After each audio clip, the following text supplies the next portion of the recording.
The slap sounded like a gunshot in the silent restaurant. Alessia froze, her breath hitching as her cheek began to burn with a searing, rhythmic heat. She could feel the red handprint darkening her skin, but the public shame hurt much worse than the blow. In front of her, the CEO didn't look sorry at all. He adjusted his expensive watch and sneered, clearly trying to impress Woojin, the scheming girl standing in the back with her arms crossed and a smug, cruel smile on her face. "I said sparkling water, you idiot," the CEO spat, looking at Alessia like she was nothing more than dirt on his shoe. "Now, get on your knees and clean this mess up." Alessia blinked back hot tears. She was already drowning, working 3 grueling jobs just to pay for her grandmother's dementia care and the rising hospital bills. She knew that if she got fired now, they would lose everything. She closed her eyes, waiting for the rest of the wealthy customers to laugh at her. But instead, the room went deathly cold. From a shadow-filled booth corner, a man stood up. The air seemed to vanish from the room as people recognized him. It was Ye-jun, the sharp-featured ghost in a black suit. He was the one man in the city even the police were too terrified to mention by name. Ye-jun didn't shout, he didn't rush. He walked with a predator's calm toward the front entrance, his leather shoes clicking against the tile like a countdown to something terrible. With a slow, deliberate motion, he turned the heavy deadbolt lock and slipped the silver key into his pocket. The loud, mechanical click of that lock was scarier than any scream. The CEO's face turned from arrogant red to a ghostly, trembling pale as Ye-jun turned around. Ye-jun's eyes, dark and fathomless, were fixed solely on the man who had struck Alessia. "Nobody leaves this room," Ye-jun said, his voice a low, terrifying velvet over steel, "until she stops crying." The atmosphere in the restaurant shifted instantly, turning heavy and suffocating. The clinking of silverware and the hum of conversation died a sudden death. Ye-jun's hand, large and scarred, was clamped firmly onto the back of the CEO's neck. With a slow, relentless strength, he forced the man out of his chair. There was no struggle that could stop him. It was like a mountain moving against a pebble. The CEO's knees hit the hardwood floor with a sickening crack, a sound that made the nearby diners flinch. "Look at her," Ye-jun hissed. His voice wasn't loud, but it carried a terrifying edge, like a blade being drawn across silk. He gripped the man's hair, tilting his head back with brutal precision until his eyes were locked on Alessia's face. Alessia stood trembling, her breath coming in shallow gasps. On her soft, golden skin, a jagged, angry crimson mark was rising. The shape of the CEO's hand burned into her cheek. Tears she hadn't let fall yet shimmered in her eyes, reflecting the overhead lights. "Do you see the color of that bruise?" Ye-jun asked, his eyes turning into bottomless pits of black ink. "That is the mark of your cowardice. You looked at her and saw someone you could break. You looked at her and saw a servant." The CEO, usually so polished in his designer suit, was now a mess of sweat and shaking limbs. "Please," he whimpered, his voice cracking like dry glass. "I have money. I'll give her anything. Just let me go." Ye-jun leaned in closer, his tall, broad frame casting a long, dark shadow over the table where he had sat for the last 180 days. "For 6 months, I have occupied that corner booth," he whispered, his breath hot against the man's ear. "I have watched the sun rise and set from that window. You thought I was a ghost. You thought I was just a man who liked the quiet." He let out a low, chilling chuckle that didn't reach his eyes. "I don't even like the coffee here. It's bitter, just like my life was before I met her family." The people in the cafe watched, frozen in place. The mystery of the silent regular was finally unraveling, and it was more intense than any of them had imagined. 5 years ago, I was dying in a cold, trash-filled alleyway, Yejun continued, his voice trembling with a rare, raw emotion. I was a monster bleeding out, and the world was happy to let me go. But a woman, Alessia's mother, didn't walk past. She used her own clothes to stop my bleeding. She saved me when I was nothing. He tightened his grip, his knuckles white and protruding. She is gone now, but I am the living shadow she left behind. I sit here to pay a blood debt that can never be settled. I am the shield that she doesn't even know exists. He yanked the CEO's face inches from his own, his expression turning into a mask of pure, focused rage. "You didn't just slap a waitress," Yejun growled, the words vibrating in his chest. "You struck the only thing in this world I care to protect. And now, I'm going to make sure you never forget the face of the man who owns your soul." The transition from the small, cramped cafe to Yejun's world happened like a dream. Alessia was whisked away in a car that felt more like a silent velvet cocoon than a vehicle. Within minutes, she was standing in the center of a penthouse that took her breath away. The ceilings were so high they seemed to disappear into the shadows, and the walls were made entirely of glass. The city of Seoul stretched out below her like a carpet of glowing jewels, but up here it was so quiet she could hear the frantic beating of her own heart. The air in the penthouse smelled of expensive sandalwood and cold, polished stone. The floor beneath her feet was a sea of white marble, so shiny she could see her own worried reflection. Yejun moved through the vast space with a calm, predatory grace. He removed his dark coat, revealing the powerful frame of a man who was used to both luxury and battle. "Drink this," he said, handing her a crystal glass of water. His voice was low and smooth, like expensive silk, but it held a weight that made her hands tremble as she took the glass. Just as she sat on a plush, cream-colored sofa that felt like sinking into a cloud, her phone buzzed with a sharp vibration. Her breath caught in her throat. For years, notifications from the bank had been like stabs to her chest, each one bringing news of more debt and less hope. She stared at the screen, her eyes widening until they ached. The massive, soul-crushing debt from her grandmother's heart surgeries, a number so large she thought she would be paying it until she died, was gone. The balance read $0 Before she could even scream or cry, another notification flashed. Her grandmother had been moved. She was no longer in the loud, gray public hospital where the nurses were too tired to smile. She had been transported to a medical fortress, an exclusive private facility built into the side of a mountain, a place where only the most powerful families in the country were treated. Alessia looked up at Yejun, her face pale. "How?" she whispered, her voice cracking. "That debt, it was a mountain. Nobody just makes a mountain disappear in 10 minutes. Yejun stood by the window, the moonlight catching the sharp lines of his jaw. "I don't believe in mountains, Alessia. I only believe in results." A wave of relief washed over her, so strong she felt dizzy, but right behind it came a cold, creeping fear. She looked around at the silent, high-tech cameras in the corners and the heavy steel doors. She realized that Yejun's kindness was funded by a world of blood and will, a world where people disappeared and lives were bought and sold. The CEO had been a simple bully she could see, but Yejun was a ghost who could change the world with a whisper. She looked at her hands and realized they were no longer shaking from the slap, but from a new realization. She had been saved from the wolf, only to be taken home by the lion. She was in a golden cage, and she had no idea what the price of her freedom would be. The penthouse was swallowed in a soft, golden twilight as Yejun led Alessia into a bathroom that felt more like a sanctuary. The walls were made of charcoal-colored stone, and the air carried the faint, clean scent of eucalyptus and expensive minerals. He didn't summon a servant or a private doctor.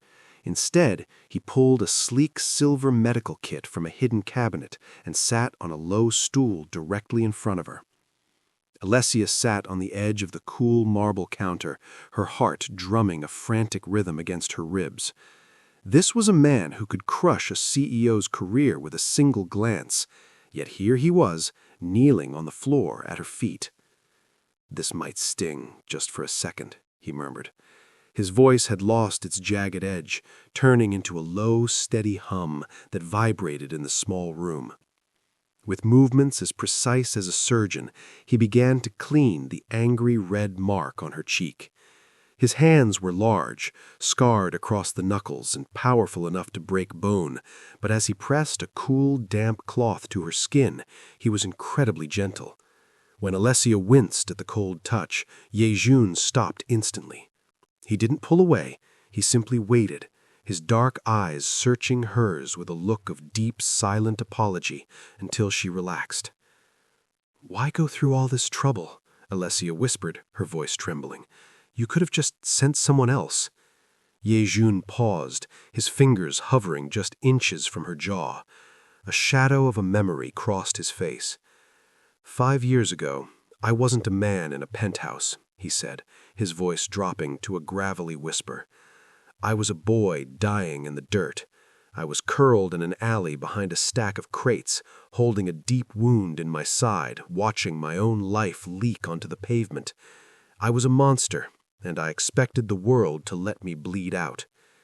He dipped a fresh cotton swab into a soothing, clear gel, his focus returning to her face. "Your grandmother found me. She didn't scream, and she didn't call the police. She didn't see a criminal. She just saw someone's son in pain. She used her own apron to stop the bleeding and dragged me to her kitchen." A ghost of a smile touched his lips, though his eyes remained sad. "She didn't ask what I had done. She just stitched me up with a sewing needle and fed me a bowl of hot chicken soup. She told me that no soul is too lost to be found again over a warm meal." Alessia felt a lump form in her throat. She could almost see her grandmother's small flickering kitchen and hear the whistle of the kettle. As Yejun carefully applied a transparent bandage over her bruise, his touch was so light it felt like a caress. She looked at him, caught between fear and wonder. He was the monster of the city, a man whose name made the powerful tremble, yet here he was, kneeling on the floor at her feet. While the penthouse was a quiet sanctuary of healing, a dark and poisonous fire was burning on the other side of the city. Wu Jin stood in a private, high-end lounge that overlooked the harbor, her reflection in the dark window showing a face twisted by a rage that went far deeper than a ruined dinner. She wasn't just a spoiled girl or a jealous socialite. As she gripped her glass of wine until her knuckles turned white, the mask of the shallow debutante shattered, revealing the cold eyes of a predator. Wu Jin was the daughter of the Kang Syndicate, a rival empire that had been trying to find a crack in Yejun's armor for nearly a decade. Her family moved in the shadows like wolves, always watching, always waiting for Yejun to make a mistake.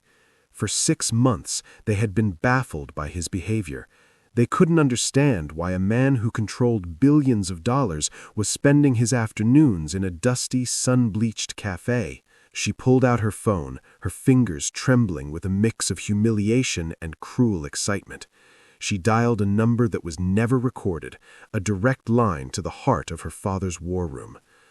"I found it," she hissed into the phone, her voice sounding like a blade being sharpened. "I found the ghost's heartbeat." On the other end of the line, a deep, gravelly voice chuckled, a sound that felt like sandpaper. "Yejun doesn't have a heartbeat, Wu Jin. We've sent spies, we've sent assassins, and we've sent beautiful women. He is a man of stone. He cares for nothing." "He cares for her," Wu Jin countered, her eyes narrowing as she watched a grainy video on her tablet of Yejun shielding Alessia from the crowd. He didn't just protect her like a stranger. He touched her with a tenderness that belongs to a man who is terrified of losing something. He broke his 6-month silence to destroy a man for just touching her cheek. She paced the length of the room, her designer heels clicking against the cold floor like the ticking of a bomb. She described every detail, Alessia's frightened eyes, the way Ye Jun carried her as if she were made of the finest crystal, and the way he looked at the girl, not as a boss, but as a guardian. The police are too cowardly to arrest him, and his businesses are too well guarded to touch, Wu Jin whispered, a wicked, jagged smile spreading across her lips. But we don't need to fight his soldiers anymore. We just need to take the girl. She is the one thing he ever dared to love. If we hold her, the monster of Seoul will crawl to us on his knees, begging for mercy. Wu Jin felt a surge of triumph. She had been cast aside by Ye Jun like a piece of trash, but now she held the keys to his destruction. Alessia was no longer just a waitress. She was the only weakness Ye Jun had ever shown. Without even knowing it, the girl in the penthouse had become a target painted in gold. The sun streamed through the massive, crystal-clean windows of the private hospital, casting long, warm rectangles of light across the floor. Everything in this medical fortress was perfect. Too perfect. The air was purified and smelled faintly of lavender, and the walls were painted a soft, calming cream. Alessia walked down the hushed hallway, her sneakers making almost no sound on the thick, expensive carpet. She felt a surge of hope. Finally, her grandmother was in a place where she could actually heal. When she pushed open the heavy oak door to the private suite, she found her grandmother sitting in a plush velvet armchair, bathed in the afternoon glow. For months, the old woman's mind had been like a thick gray fog, lost in the shadows of dementia. She usually stared at the walls, not knowing who Alessia was, but as Alessia sat on the footstool and took those wrinkled, familiar hands in hers, she saw a sudden, sharp clarity in her grandmother's eyes. The fog had vanished. "Grandmother?" Alessia whispered, her breath catching. "You're back. You know me, don't you?" A small smile touched the old woman's lips, but it disappeared instantly, replaced by a look of haunting realization.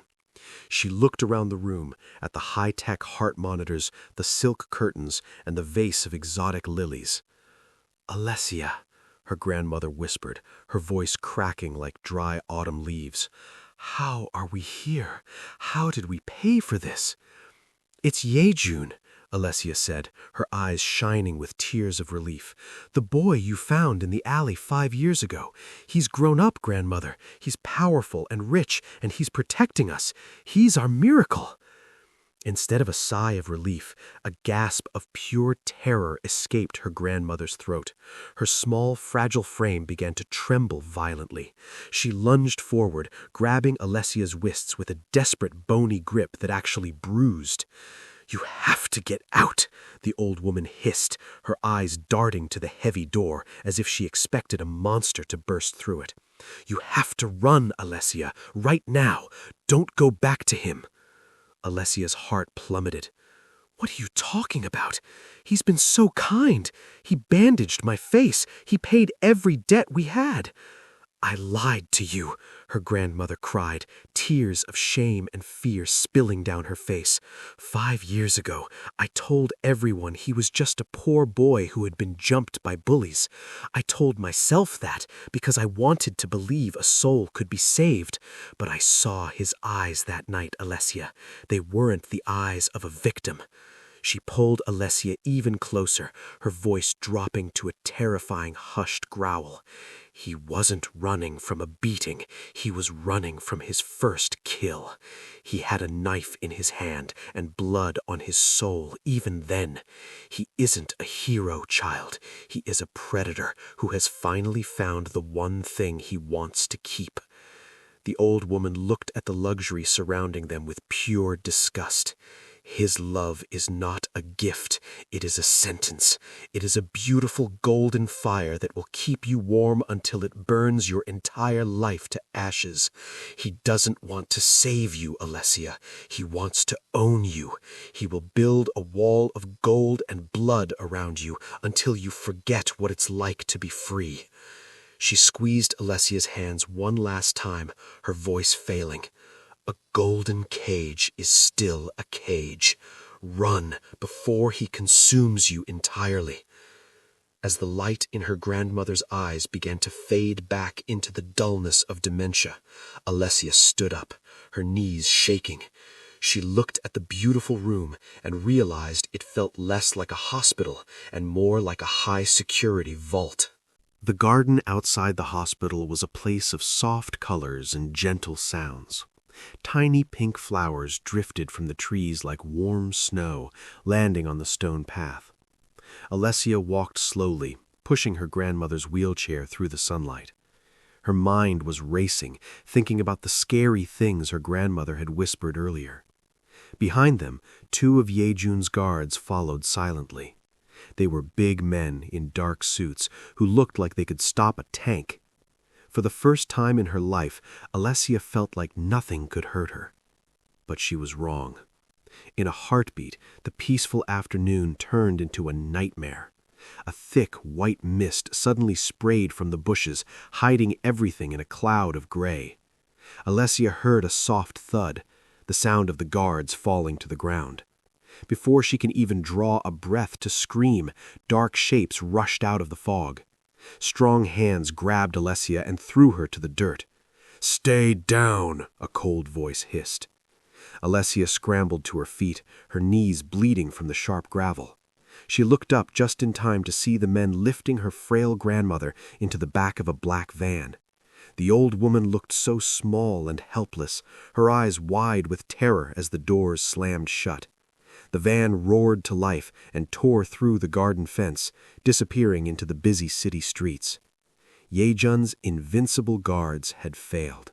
The fortress had been broken. An hour later, Alessia was back in the penthouse. She wasn't looking at the beautiful view anymore. She was sitting on the cold floor, her body shaking so hard her teeth chattered. Yejun stood near her, but he didn't look like the man who had gently bandaged her face.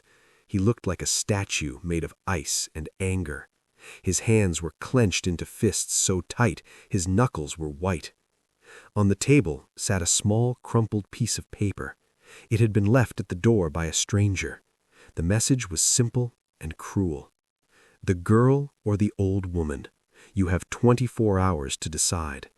If you want the grandmother back alive, give us Alessia." Alessia looked at Yejun, her heart breaking. Wu Jin's father had finally found the one thing Yejun couldn't fight with a gun or buy with a check. He was forcing Yejun to choose between the woman who saved his life and the girl he had promised to protect. The silence in the room was terrifying. Alessia wondered if Yejun would become the monster her grandmother feared to save them, or if the golden cage was about to be traded for a coffin. The city of Seoul changed in a single night. It was no longer a place of bright lights and shopping. It became a dark war zone. Yejun did not just call for help. He woke up every shadow he controlled. Hundreds of black cars flooded the streets, and men with eyes as cold as winter searched every corner of the city. The monster was awake, and he was tearing the world apart to find one missing woman. Yejun stood in the center of the chaos, his presence filling the hollow space like a dark storm. He had turned the entire city upside down to find this one room. His men were everywhere, silent, lethal shapes moving through the rafters. But Yejun's eyes were fixed only on the frail, white-haired woman tied to a chair in the middle of the concrete floor. Alessia stood beside him, her heart hammering against her ribs so hard it felt like it might break. She could see her grandmother's chest heaving, her eyes wide and wet with terror. The old woman looked like a tiny bird caught in a trap of steel and shadow. "I told you to stay in the car," Ye-jun whispered, his voice a low, dangerous vibration. "And I told you I'm not a prize to be hidden away," Alessia replied, her voice shaking but her eyes fierce. She reached out and gripped the sleeve of his coat. "If we are going to be in this dark world, we face it together." Suddenly, a voice boomed from the darkness above. It was high and mocking, the sound of Yu-jin's father, a man who loved power more than life itself. "How touching! The ghost has found a heart, and now he's brought it right to my table." Before the words had even finished echoing, a flash of fire erupted from a high metal balcony. A sniper hidden in the rafters pulled the trigger. The bullet wasn't meant for Ye-jun. It was aimed directly at the grandmother's heart. The enemy wanted to watch Ye-jun's soul shatter as the woman who saved him died before his eyes. Time seemed to stretch and snap. Alessia didn't even see Ye-jun move. He was simply a blur of black cloth and raw power. He didn't reach for his weapon. He didn't hide. He threw himself into the path of the lead, his large frame completely covering the grandmother. A horrific crack echoed through the warehouse, followed by a wet, heavy thud. Alessia's breath left her lungs in a silent scream. Ye-jun gasped, his body jolting as the bullet tore into his shoulder. Blood, dark and hot, began to soak through his shirt, dripping onto the cold concrete floor like heavy red rain. Yet he didn't collapse. He didn't even groan. He stayed on his knees, shielding the grandmother with his own bleeding body, his eyes locked onto the rafters, with a look of such murderous rage that the air in the room seemed to turn to ice. He had taken the hit. The man who ruled through fear had just sacrificed his own blood for a memory of kindness. Alessia rushed to his side, her hands covered in his warmth as she tried to stop the bleeding. She looked at him, really looked at him, and wondered, who is this man? He was a killer, a monster, and a king, but he was also a shield made of bone and spirit. The private hospital room was very quiet.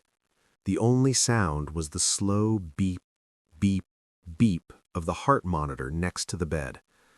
Ye-jun lay there, his large frame looking strange and still against the white sheets. A thick bandage covered his shoulder where the bullet had hidden. His face was pale, but his dark eyes were wide open, watching Alessia as she sat by his side. Alessia held his hand, her fingers trembling slightly. Her heart felt heavy. She had always been a good girl. She was the kind of person who never broke a rule and always told the truth, but everything was about to change.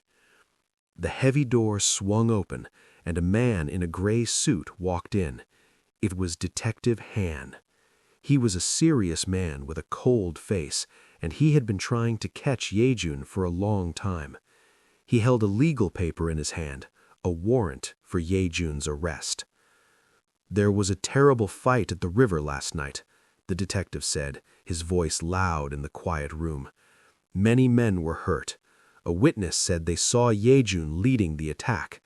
I'm here to take him away." Alessia felt a cold shiver of fear. She knew that if Ye-jun went to jail, his enemies would come for her and her grandmother again. She looked at Ye-jun. He didn't look like a monster right now. He looked like a man who had nearly died just to keep her safe. She stood up and faced the detective. She didn't look away.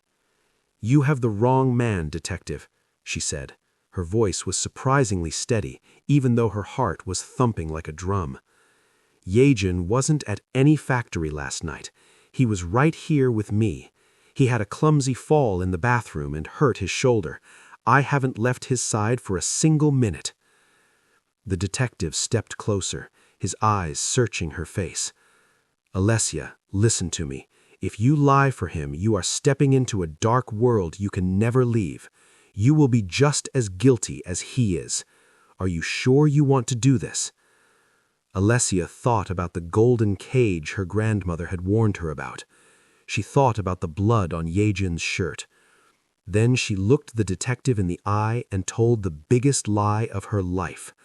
"I am sure," she said firmly. "He was with me." The detective stared at her for a long time. He knew she was lying, but he couldn't prove it if she wouldn't tell the truth. With a frustrated sigh, he tucked the paper away and walked out of the room. When the door clicked shut, Yejun pulled Alessia's hand toward his lips. He looked at Alessia with a new kind of look, one filled with a terrifying, deep pride. He realized that she had finally chosen him over the law. She had traded her honesty for his safety. She had chosen love over fear, and in that moment, she had locked herself in his world forever. "You're mine now," he whispered, his voice warm and possessive, "and no one will ever take you away." 1 year passed, and the seasons changed from cold winter to a warm, bright spring. The old, broken coffee shop was gone. In its place stood a beautiful new restaurant with sparkling glass windows and doors made of polished wood. This was Yejun's gift to Alessia, a place of her own where she would never have to take orders from a bully again. The air inside smelled like toasted vanilla and rich, dark coffee, and the sound of soft music filled the rooms. Alessia moved through the restaurant with a graceful, confident smile. She wore a beautiful dress, and her hair was tied back neatly. She wasn't the scared, tired girl in the stained apron anymore. She was the boss. She talked to the customers with a kind heart, and her laughter made the whole room feel warm. But even in all this beauty, there was a reminder of the dangerous world they lived in. Outside the front door, the Mafia fleet was always there. 3 shiny black cars sat at the curb like sleeping predators. Large men in dark suits and sunglasses stood at the corners, watching everyone who walked by. No one dared to cause trouble. The whole city knew that this restaurant belonged to the woman Yejun loved, and touching her meant certain death. As for their enemies, they were completely ruined. After the night at the factory, Yejun had hunted down Wu Jin and her father's business. He didn't just beat them, he erased them. Wu Jin, who once stood in expensive lounges looking down on everyone, now had nothing. The CEO who had hurt Alessia was gone, his power turned to dust. Yejun had made sure that anyone who had ever made Alessia cry was left with a life full of shadows. As the sun began to set, painting the sky in shades of orange and pink, Yejun sat in the corner booth. It was the exact same spot where he had sat for 6 months as a stranger. He wore a black suit that cost more than the restaurant's entire kitchen, and he looked as powerful and handsome as ever. He didn't look at his phone or a newspaper. He only looked at Alessia. She walked over to him, her eyes shining with a deep, quiet love. She placed a cup of coffee on the table, just the way he liked it, and leaned down to kiss his cheek. For a moment, the monster of Seoul disappeared. A small, rare smile touched Yejun's lips as he pulled her hand toward him. He knew what people whispered. They said she was a beautiful bird trapped in a golden cage. They said he was a man who owned her soul. But as Yejun watched her walk back to her work, he knew the truth. He had burned the world down to keep her safe, and he would do it all over again tomorrow. Alessia was his light, and in his dark world, he would never let that light go out. The story of the waitress and the monster had become a legend, ending exactly where it began, in a quiet corner booth where love was the most dangerous and beautiful thing of all.